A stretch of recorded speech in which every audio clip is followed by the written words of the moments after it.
Okay, everyone, welcome back to the channel. It's your boy back again for another honest discussion. We're not here to sugarcoat anything, just give it to you straight from a fellow tech enthusiast. Today, we're reviewing into a phone that made some pretty big waves when it launched, the Vivo X200 Pro. Remember all the hype about its camera being almost DSLR level? Bold claims, right?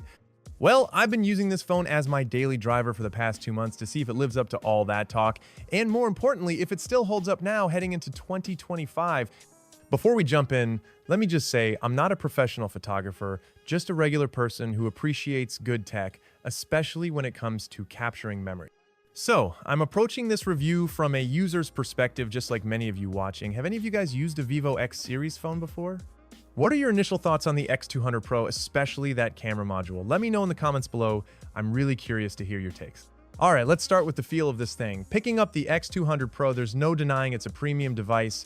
The matte finish on the back feels really nice in the hand, and it mostly keeps fingerprints away, which is a win in my book. Then you see that camera module, it's definitely a statement piece. It's chunky, circular, with that chrome ring around it, and it does give the phone a substantial, almost professional look. I have to admit though, after using it for a while, you do notice it's a bit top-heavy, especially if you're using it one-handed for a long time.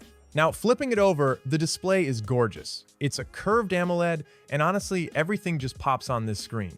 Vivo went with a 1.5K resolution, which is plenty sharp for pretty much anything you'll be doing. Scrolling is smooth thanks to the 120Hz refresh rate, and watching videos or playing games is just a treat with those vivid colors and deep blacks. They even boosted the brightness up to a crazy 4,500 nits peak, which is overkill for most situations, but hey, good to know it can get super bright if you're out in direct sunlight. And it can also dim down nicely for comfortable nighttime use, which my eyes definitely appreciate. Plus, it's got that armor glass for protection, which hopefully means it's a bit more scratch and drop resistant, although I haven't intentionally tested that out. Let's talk about what's under the hood. Most flagship Android phones at this price point often go for a certain chipset manufacturer, but Vivo decided to go a different route with the MediaTek Dimensity 9400. Now, some might raise an eyebrow at this, but let me tell you, in my 2 months of use, this chip has been a beast. For day-to-day tasks, browsing, social media, watching videos, everything is buttery smooth, no lag, no stutters.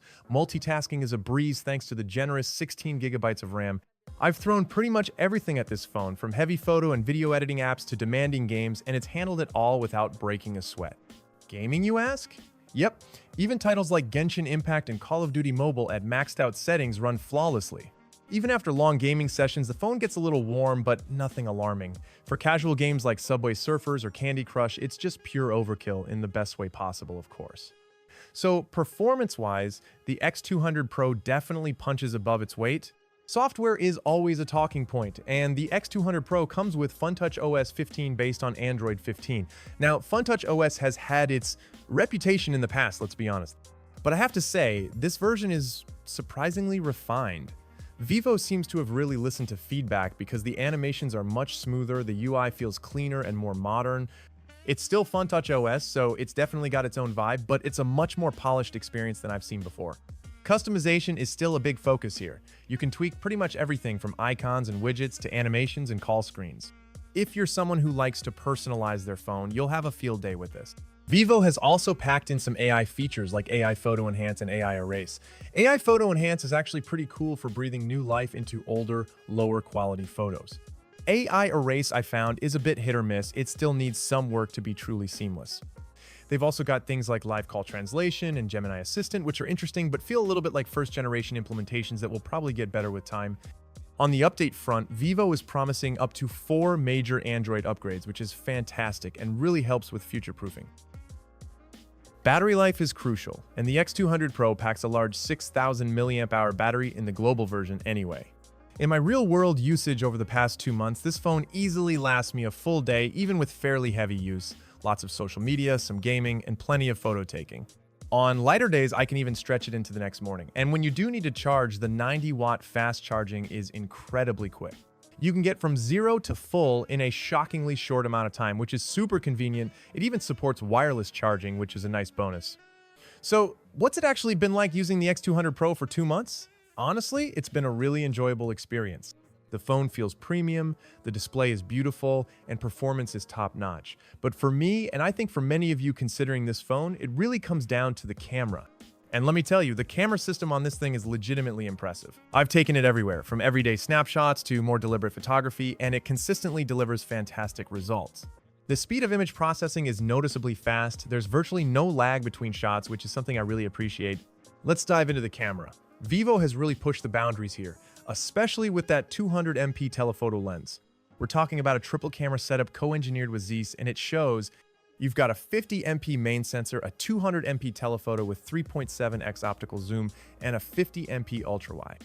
Image quality in daylight is phenomenal. Tons of detail, sharpness, great dynamic range, and colors that are vibrant without being overly saturated.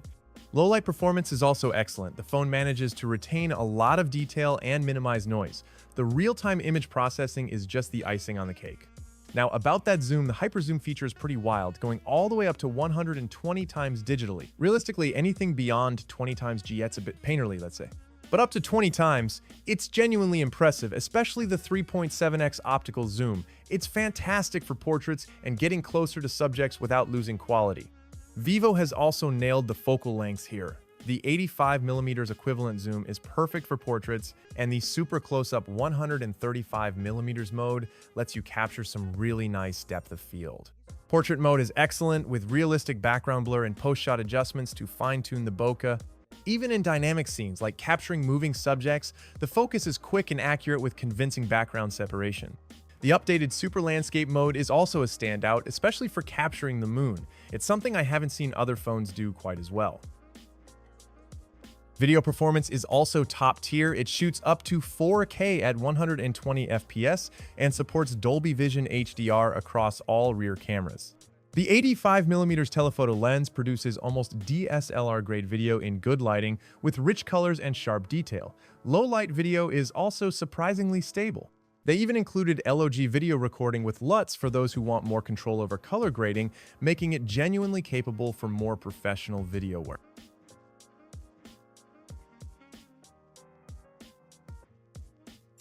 Now, no phone is perfect, and the X200 Pro does have a few shortcomings.